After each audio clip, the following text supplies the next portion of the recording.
नमस्कार। हमारा आज का विषय है हम अपना ही लिखा मिटाते हैं। इस विषय के तहत जब व्यक्ति को ये महसूस होता है कि उसने जो भी किया है गलत है, तो वह अपनी हर गलती सुधारने के लिए तभी जाता है। अगर इंसान चाहत भी हर अगले जीवन में उसकी रख लेता है जिसको वह दूसरों को पूरा जानबूझकर नहीं करना चाहता था पिछले जन्म में, फिर वह चाहत पूरी कैसे होगी। इंसान को अच्छा भी बैल लगने लगता है अगले जीवन में, जिसे पिछले जन्म में वह बुरा मानते हुए आया होता है। इंसान को स्वाद भी बैल लगने लगता है अगले जीवन में, जिसे पिछले जीवन में वह थूकते आया होता है। इंसान करने भी वह सब लगता है अगले जीवन में, जिसे पिछले जन्म में ठुकराते आया होता है। तो उस इंसान का ये जीवन रोमांचक भी है, संघर्षशील भी है। उसने अपने आप को बदलाव लाकर जीवन को नयापन दिया है। यानी कि मरने से पहले उसने सोच लिया कि अब मैंने कुछ भी गलत नहीं करना है। अब जो भी करूँगा वह सही करूँगा। वह अपना ही लिखा मिटाने को आता है अगले जीवन में। जबकि उसे जो भी ऐसा प्राप्त होगा अगले जीवन में अपने आप से होगा, क्योंकि पिछले जन्म में उसने जिस तरह के भावों के द्वारा कर्मों को किया है, या वस्तुओं को लिया है, या कुछ और प्राप्त करने की चाहना रखी थी, तो जो उसने अस्वीकार करते हुए छोड़ दिया था किसी तरह से, वे सब उसे इस जन्म में वैसे ही अस्वीकार करने वाले हैं और वैसे ही छोड़ने वाले हैं। मनुष्य को शायद पता नहीं वे किस मिट्टी में अपने कर्म बीज रहा है। वह भावनाओं रूप शक्तियों के बीज को अपने मन में ही बीज रहा होता है, और जो वह किसी के साथ कर रहा होता है वह दूसरे के मनों में बीज रहा होता है। यानी कि वह दूसरा अगले जीवन में मिले ना मिले, परंतु वे भावनाएं रूप शक्तियाँ जो मन में निवास करती हैं, वह तो व्यक्ति जहाँ भी जाएगा उसे वहाँ ही प्राप्त हो जाएंगी। यानी कि उसके वे कहीं भी दौड़ जाए, चाहे मुल्क छोड़ जाए, चाहे कुछ भी छोड़ जाए, उसके कर्म उसके साथ ही जाते हैं। उसके परिणाम वह कहीं भी जन्म ले ले उसके साथ ही जाते हैं। अगले जन्म में तो उसे ही वह ही सब कुछ खुशी से प्राप्त होगा जो कोई देन उसने पिछले जन्म में खुशी खुशी दी होती है या देकर आया होता है। फिर जिसकी चाहत है और पूरी भी नहीं हो रही, बार बार असफल हो रहे हो, तो व्यक्ति को पहला रास्ता लोगों को धोखा देने का सूझता है। मतलब जब व्यक्ति अक जाता है, थक जाता है कि मैं इतना कुछ करता रहा सही रास्ते पर चलते हुए मुझे कुछ नहीं मिलता, तो फिर वह धोखे से प्राप्त करने की तरफ जाता है।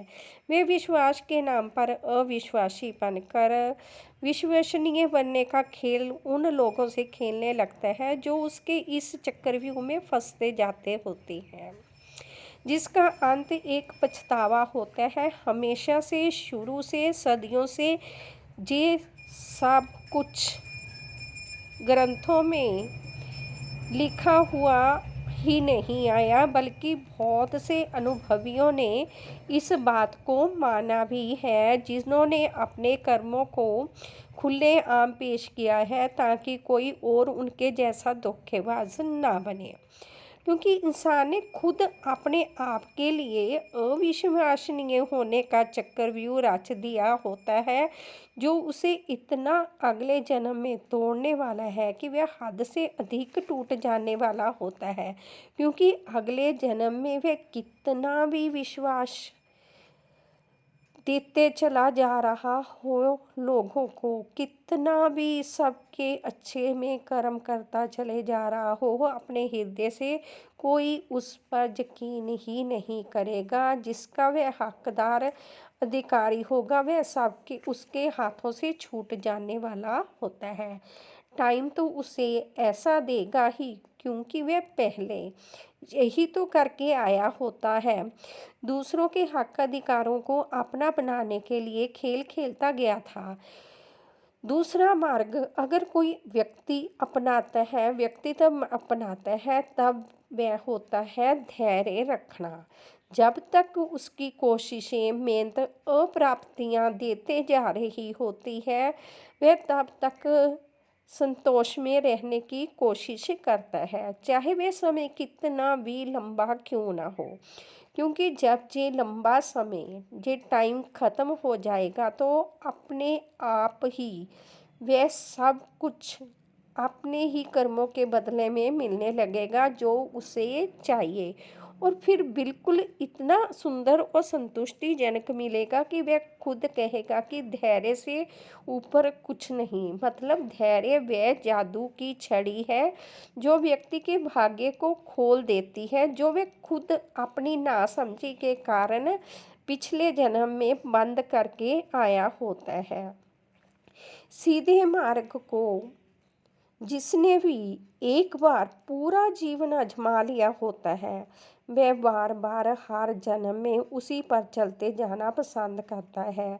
क्योंकि एक यही मार्ग है जो किसी को ठुकराएगा तो वह उसे ही ठुकराएगा जो उसे किसी भी जन्म में नहीं चाहिए होगा।